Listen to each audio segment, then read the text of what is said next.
السلام علیکم ورحمۃ اللہ تعالی وبرکاتہ۔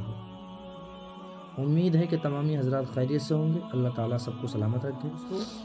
آج ٹھنڈ بہت ہے اور دیکھو میں اس کمبل میں بیٹھ کے یہ اوڑھ کے تب ویڈیو بنا رہا ہوں۔ خیر، اللہ تعالیٰ ہم سب کو اپنے حفظ و امان میں جگہ عطا فرمائے۔ آج کی بہت اہم اور ضروری بات ملاحظہ کریں۔ حضرت عبداللہ بن مغفل رضی اللہ تعالیٰ عنہ سے راوی فرماتے ہیں کہ نبی اکرم صلی اللہ تعالیٰ علیہ وسلم نے ارشاد فرمایا، ان میں سے کوئی بھی اپنے غسل خانے میں پیشاب نہ کرے۔ نبی فرماتے ہیں کیونکہ زیادہ تر وسوسے اسی جگہ سے پیدا ہوتے ہیں۔ اللہ اکبر۔